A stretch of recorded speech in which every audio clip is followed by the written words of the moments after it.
Okay, welcome back to another Who Is This Character episode, and that's what we're going to call it now, Who Is This Character.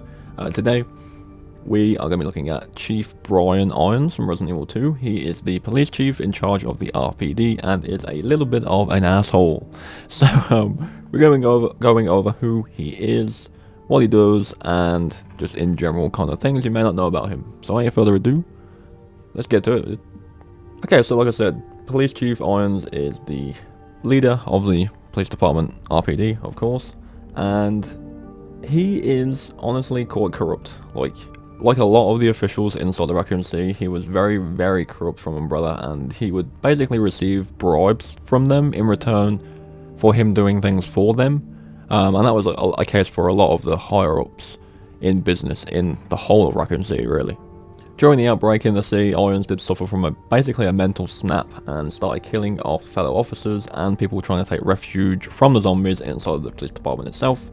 And he would also kind of act violently towards women, apparently, which is obviously very present in the Sherry portion of the game. You can see that really taking its kind of, it really is quite obvious that that's the case when you get to that point in the game. And of course, the background footage right now of him not being particularly fond of Claire or Sherry, really, so definitely not a good dude, to say the least.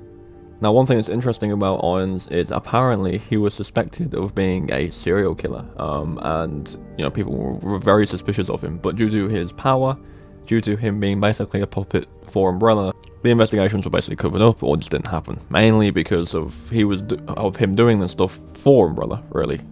It's possible that before, Umbrella really took a grip on him and the city itself, that he was a decent dude, but we don't really know that for a fact. But the way we see him in the game and the way he acts in the games, he's clearly not all there anymore. So, it's pretty safe to say he's not the nicest dude ever. However, in spite of all the murders and the stuff that happens during the outbreak, beforehand he was kind of accused of and kind of had examinations done on him due to his violent history. Again, apparently throughout his kind of police career, he was put under physiatric examination because he assaulted two female officers at the time.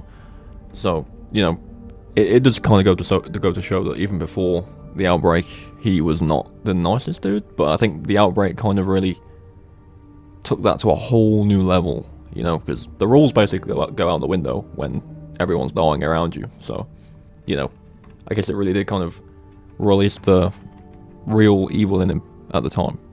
But anyway, jumping back to when he was in charge of the police department, this again put him in a very close relationship with the US division of Umbrella.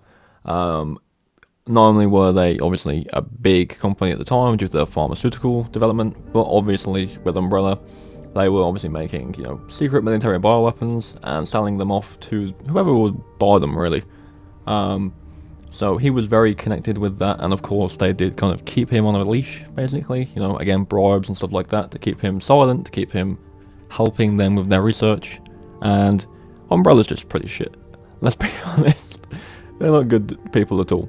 So from the start of his career as the police chief, he would receive around $1,500 to $15,000 just to keep quiet, just to, a little hush money, just to keep him from spilling anything that would not be good if it got out.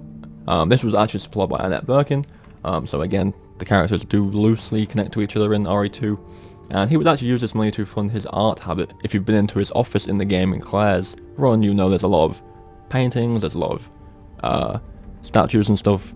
Very fond of art, this guy. On top of that, Irons was also placed in charge of the Raccoon City orphanage, used to basically disguise Umbrella's use of children test subjects, which is pretty fucked up. He was basically assigned to keep an eye on that and supply them with people when they needed them, which again, pretty suspicious behaviour for a police chief, but who's going to question him when he's the one in charge? No investigations were made, keep that in mind, not one. And then here comes the juicy stuff. Umbrella funded the production and the making of the STARS team. STARS obviously being the higher ups in the police department, and we already know who part STARS are. Obviously Wesker quotations, Jill, Chris, Barry, Rebecca, all of those people from the original game are the STARS members. They were the best of the best in the police department. Now, it's unclear if Irons knew that Wesker was actually an Umbrella agent the entire time. I don't think it's stated anywhere that he does know, but it makes sense that the leader of this team would be a STARS Umbrella agent, just to keep everyone in check, and again, if anything was to get out, to deal with it quickly and without alerting any suspicion.